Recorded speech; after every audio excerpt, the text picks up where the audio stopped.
So we create these platforms so that we can take the data that's being produced by our employees and let that feed us as we adjust, right? And as we navigate through this transformation.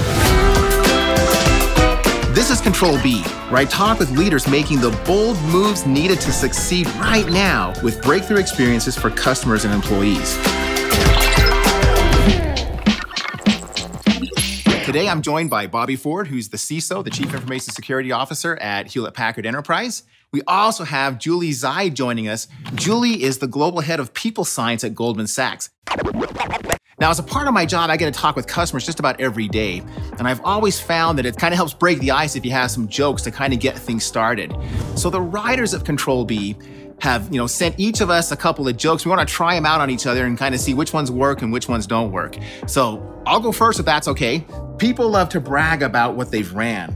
They'll say things like, I've ran 5K or I've ran 10K. Well, if you really want to impress me, tell me how you ran the whole office on a 56K, because that's how we rolled in the 90s.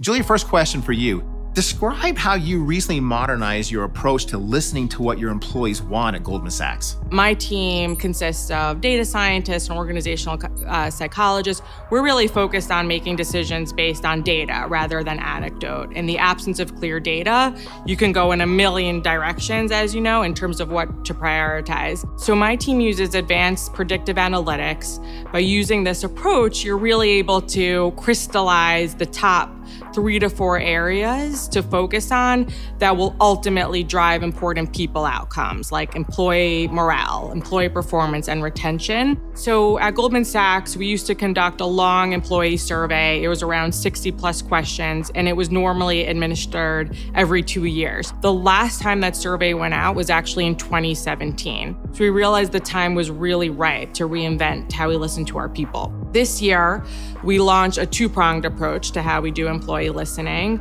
The first of those prongs is what we call the GS People Pulse, which is a short and sweet biannual survey. The second prong to our approach is what we call Moments That Matter, which are essentially short surveys that happen in the moment.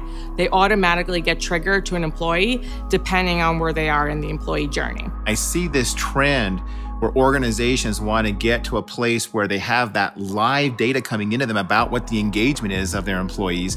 Right now, if you think about it, the switching cost for both customers and employees is kind of approaching zero with all the digitization of everything and work from everywhere.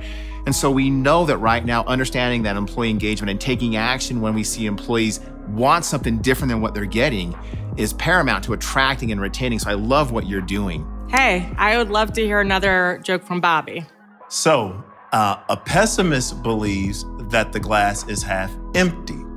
An optimist believes that the glass is half full. A CIO believes that the glass needs a firmware update. Love it. All right, Bobby, next question is for you. In a digital company like yours, like HPE, being able to listen and respond to your workforce, it's a competitive advantage. So what do you do to ensure that you're always listening and you're always aware of what the changing needs are of your employees? I appreciate you asking that question, Brad. And when you think about where HPE is currently, we're going through a massive transformation. HPE wants to be known as the everything as a service organization. And so what this means is that you have to ensure that the entire workforce has bought into the transformation, that the entire workforce understands where we are and where we're headed. And the only way to ensure that they understand that is by listening. And so what we do is things like surveys, like Julie mentioned earlier. But in addition to that, we also, and if I could borrow a famous line from a famous movie, our CEO loves to say that data is currency. So we always say, show me the money, right? Show me the data. So we create these platforms so that we can take the data that's being produced by our employees and let that feed us as we adjust, right? And as we navigate through this transformation. This is one of those important places where, as we listen to all that feedback coming in, a lot of that comes in an unstructured way. And, given the size of both the organizations that you work at, how do you sift through all of that to really understand the key things that are coming up? And this is the places where we use things like artificial intelligence and machine learning to really take all that unstructured data that comes in that Bobby just talked about and just surface up like, here are the 5 things that really matter. They're going to move the needle the most, that your employees are saying, we want something a little bit different. Yeah, I just want to really make it more serious. So Brad, how many push-ups can you do? You know, what I generally tell people is not quite as many as my wife. How many push-ups can you do? So the last time we talked, I said I could do 30 if someone was watching, 40 if no one was watching. I'm older now, so it's down to 25 and 27. I guess I should have also asked him, on my knees or on my toes? Try doing push-ups at 39 weeks pregnant. It should be easier. You have 2 people. Yeah, you know what? I've been doing it on my knees, and I'm impressed with the strength that I have at this far along. I did probably like 40 yesterday. So that actually counts as 80, right? Because you're doing it for 2. Yeah, you're right.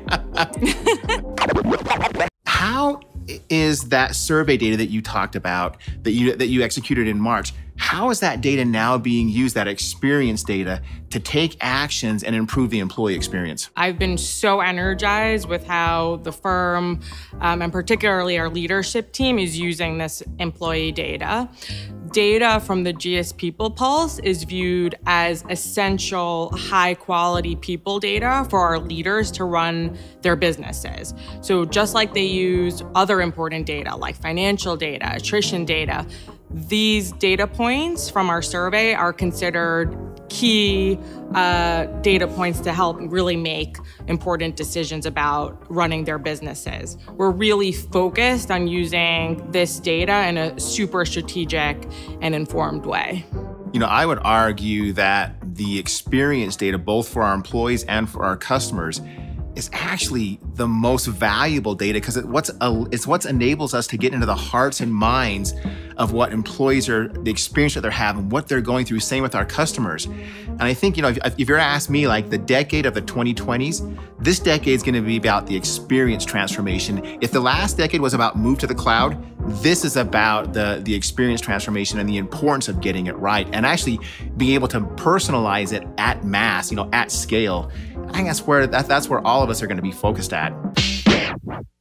When it comes to protecting Hewlett-Packard Enterprise, when you're out there listening to the workforce, how do you take that data that's gathered, analyze it, so you can make decisions on it, and then balance the feedback with your responsibility to keep the organization secure? I often say that a mature security program, right, it happens at the intersection of business intelligence and threat intelligence. In order to gather that business intelligence, we have to listen to the data. We have to understand where the business is going, right? We have to understand their strategy. And when I say business, it's how does your organization make money? But you can't leave it at that, right? You have to understand like the critical business areas. And that's how does your organization make the most money? And once you have all of that and you have that business intelligence, we then come in with the threat intelligence. So that's how we do it at HPE, right? We're listening to all of these data points. We're taking all of that information and feeding it into our intelligence-driven system, layering on top business intelligence, and then executing that strategy. For much of our careers, it's kind of been either or. You can either deliver a great experience or it can be secure. And I think now the industry has progressed to the place where we can do both. And I think that's one of the beautiful things about this experience transformation is, you know, as we understand what our employees are asking for and the places where they're saying, hey, the experience could be a little bit better. I love how you think about this balance of doing the right things for the company and the right things for employees. All right, Julie, one last joke before we end today's episode. So a friend of mine works for a company that just hired a child psychologist. And that's pretty weird because everyone at her company is in their 40s. But now there's a 9-year-old roaming the halls asking people how they feel. Thank you for being here. If people wanted to learn more about, you know, what you're doing, who you are, what your companies are, where would they go? We'll bring this episode of Control B to an end. Control B, where we talk with leaders who are making bold decisions on breakthrough experiences. What are the 2 leading causes of password failures? Bad memories and caps lock.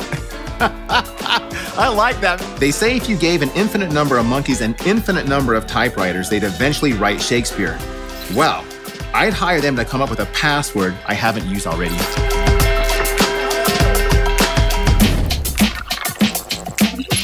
This is the end of side one of this record.